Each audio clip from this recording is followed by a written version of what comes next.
pleasure to speak with you about your book too, Angrynomics. Sure. In the political moment we are living. So what made you write this book? And was it planned that you were writing it before the health crisis, COVID-19 struck, or you were compelled to write about it during? I think that the UN should hire me as a disaster prediction device.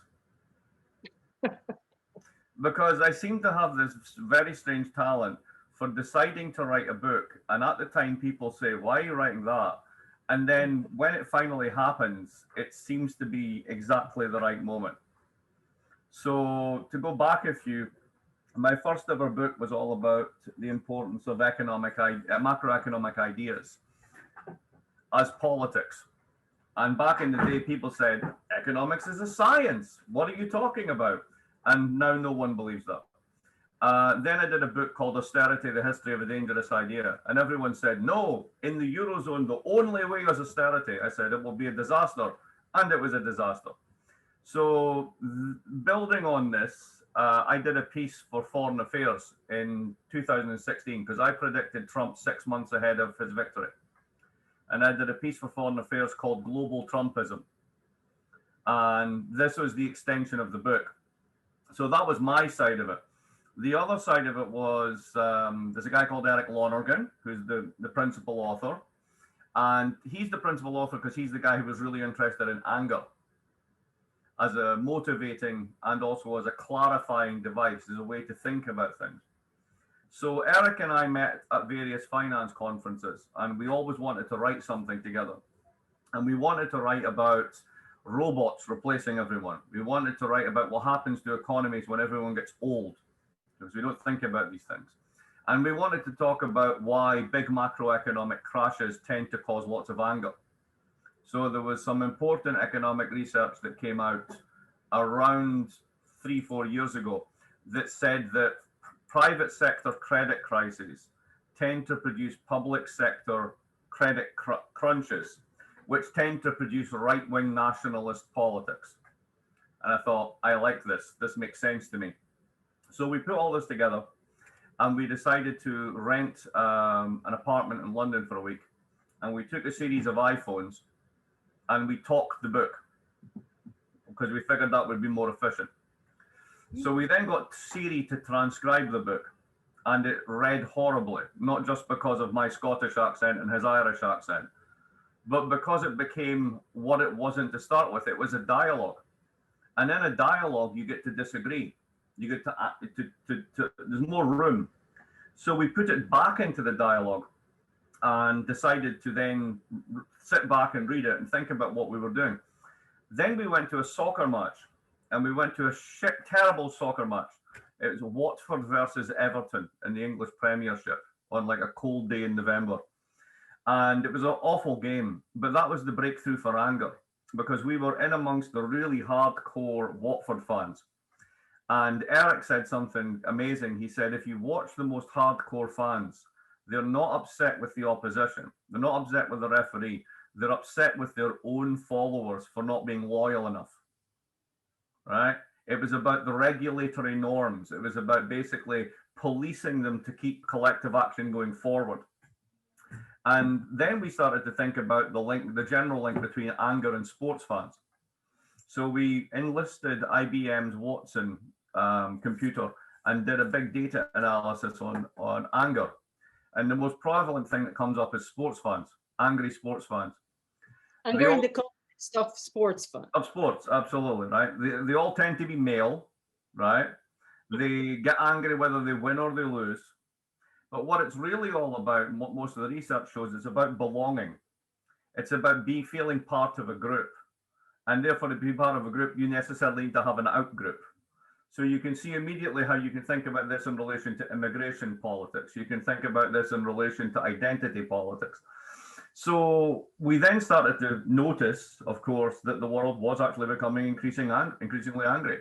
Whether it was the French yellow jackets, whether it was the Brexit protesters, the Trump people, the National Front in France, but also the left-wing variants, young people with Bernie Sanders, Jeremy Corbyn, Syriza in Greece. And we we're bothered that most of the treatments of populism that are around only focus on the right.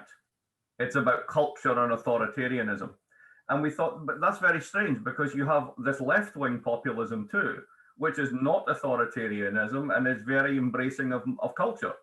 So how can you do this? So then we went back to basically a more economic explanation, and then we were able to tie together the first part where we wanted to talk about the big macroeconomic crashes causing anger. But then we took the stuff on robots and aging and technology and contract changes and changes in labor and product markets.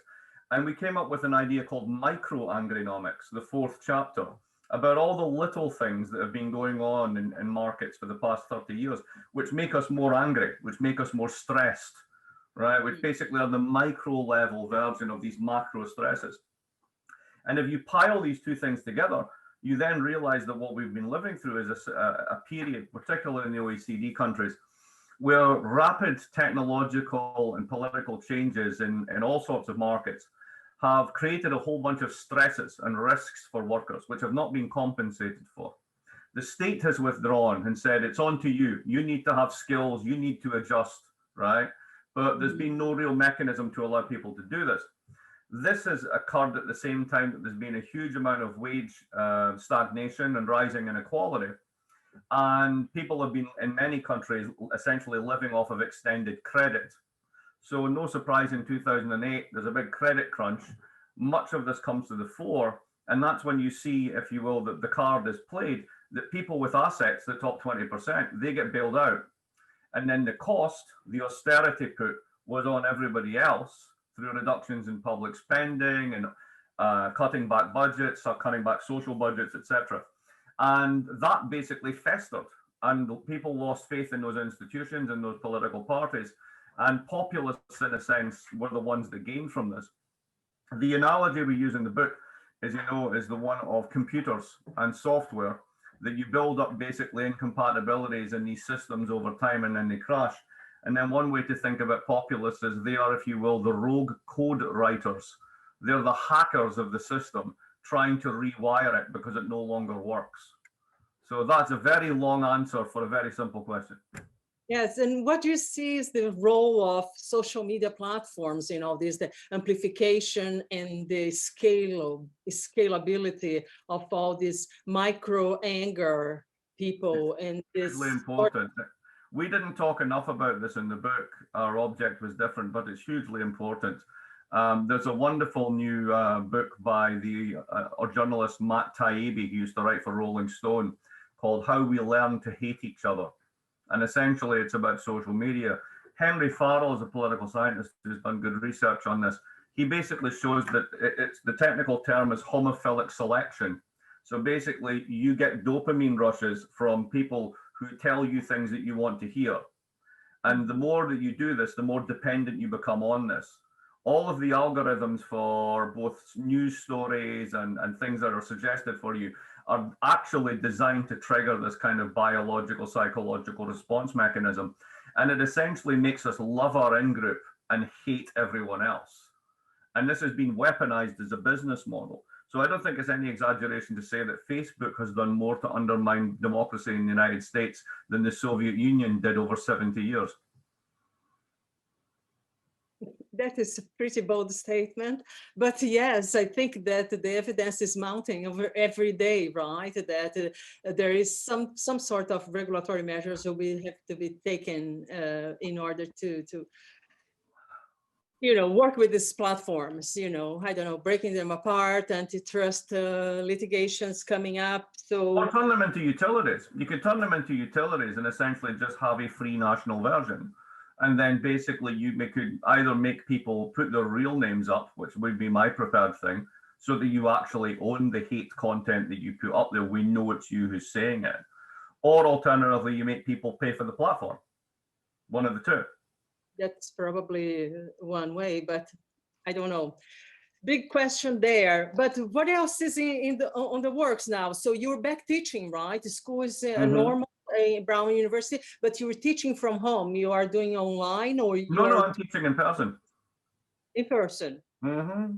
Good, good. So things are moving. Things are good Well, in the US. things are good in Rhode Island because Rhode Island is a small, reasonably well-governed state. I mean, to me, one of the most fascinating aspects of the whole COVID crisis is if you live in a place that has around anything from 1 million to 16 million people and is run by a woman, you tend to be doing quite well. If you have anything that's 60 million or above and is run by a man, particularly a right-wing man, it's a disaster. So we have Trump running nationally, and it hasn't been going too well in terms of COVID, to say the least. Meanwhile, locally, we have Gina Raimondo, who basically gets in front of the cameras and says, okay, you want to know about care homes? This is why care homes are dangerous. It's because everyone shares a bathroom. Oh, I didn't know that. Thank you for the information that actually helps us understand things. So in places which are small, open, reasonably transparent, and quite well governed, guess what? You get an effective public health response. In places where people lie about the data, manipulate the data, and deny there's a problem, you get a bad public health response. So we're lucky to be where we are. Well, good to hear. Glad to hear that. Thank you so much, Mark. It's a pleasure speaking with you. Don't forget to subscribe to the UN Brief